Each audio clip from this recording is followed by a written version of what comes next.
Hi there, Lizzy with you today to show you how I create my layouts generally. So the first thing I do is grab my photos.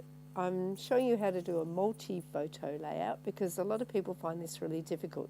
Of course, the first thing you've got to do is choose your photos, and the second thing you have to do is trim them down to size. You get rid of quite a bit of waste paper that way, and so they'll fit on your page better.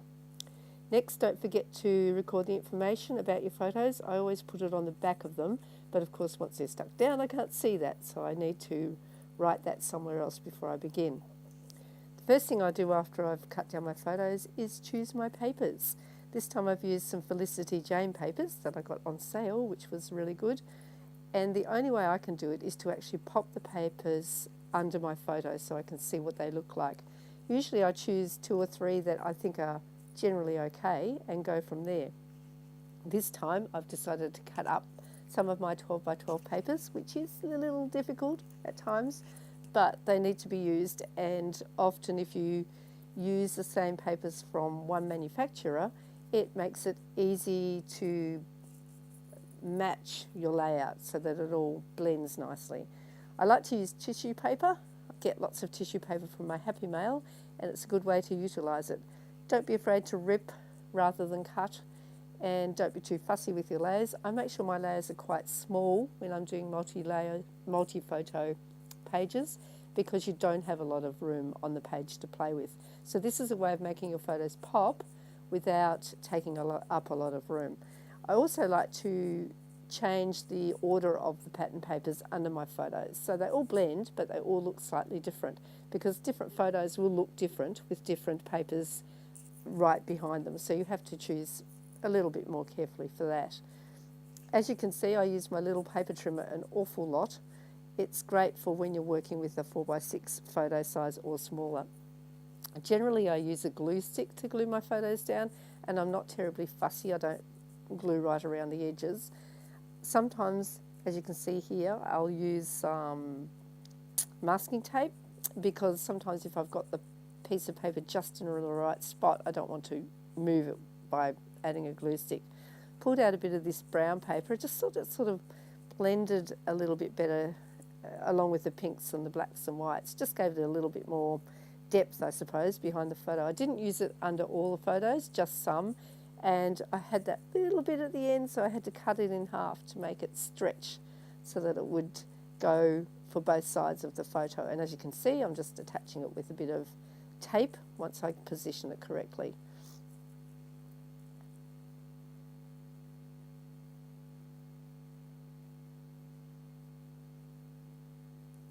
This layout took me just over an hour to do from start to finish, and there was no pre-preparing, so I had no idea what I was going to use before I began filming, either the embellishments or the paper or the design. I just let it sort of flow, which is how I generally work.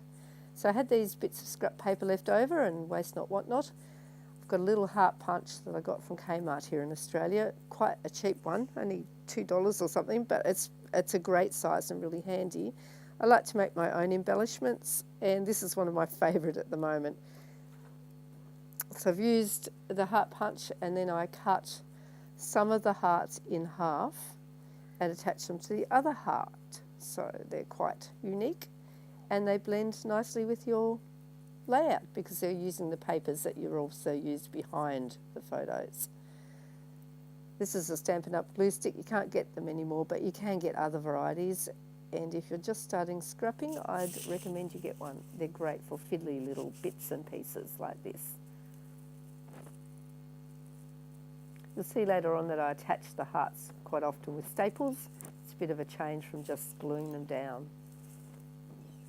I had the empty space of the heart paper and I tried to use it, but it just wouldn't work. I've cut quite a bit of this film down so you don't see me fuffing around too much.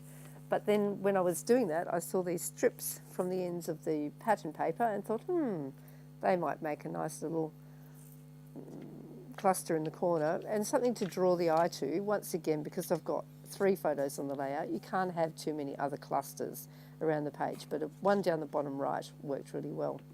I splashed some ink around the page, just a little bit of Studio Calico Mr. Huey's in a pink, and black dilutions. I find the black dilutions works really well, just to give the page a little bit more interest on the background. I have a little dish with bits and bobs on my desk, and I saw this bit of black ribbon, so I thought I'd make a bow. I don't generally use bows on my pages, but you know, it spoke to me, so it got put in. And I'm not a good bow maker, but it's okay. I usually stick that sort of thing down with a little bit of PVA glue, works fine. To bring my photos off the page, I've used dimensional tape. I do get it at our reject shop or $2 shop. I get it from the gardening section, and I find it works better than the inverted commas bespoke tapes that you get from scrapbooking stores, and of course it's a lot cheaper, and you can rip it with your hands. I wanted to use this tag, and I tried all sorts of ways to put it in, but in the end it just didn't work. Once again, I'm going through some of the bits and bobs I had on my desk. I only pull out one thing. I think it's our, but I figured because there were 3 people in this in the photos, then sooner or later I could use it. Mostly I put my stickers or back my stickers onto a piece of cardboard. This gives them strength, and also when you attach them to your page, you don't see lumps and bumps where you're sticking them down because they've got a backing on them. The title, I wasn't quite sure where to pop it. I knew I wanted to do the journaling. That's why my hands are going back and forth. So I played around with it a little bit until I was happy with it. I think I don't know brands very much, but this one is by American Crafts. With chipboard, you've got to put some glue under it. It just doesn't stick, otherwise it falls off. And later on I found some numbers. I had enough numbers for 2016, so I added them before the happy later on. I tend to work all over the show. I wanted to do my journaling here. Did it, realised I'd put the wrong date on the wrong photo. So luckily I had that sticker previously that I cut out, so it came in handy. It covered the boo-boo very nicely. And there we go again. I've looked at the dates again, and I've mucked up the last date on the photo as well. So I had to go back in, cut up a little word, back it. Then I had to cut it down because I'd written so closely. My lines of journaling were so close that I had to cut it down a bit, but it did the job, and it made sense, believe it or not.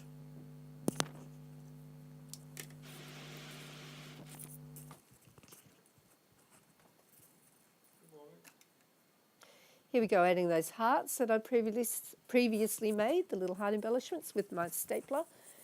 Funny, often I'll just grab an embellishment, plump it down, and it will work.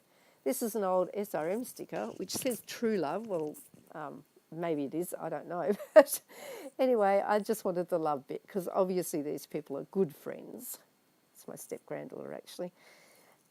So I had to keep cutting this one down. I really wanted it to go under the bottom photo with the 3, but it just wouldn't fit.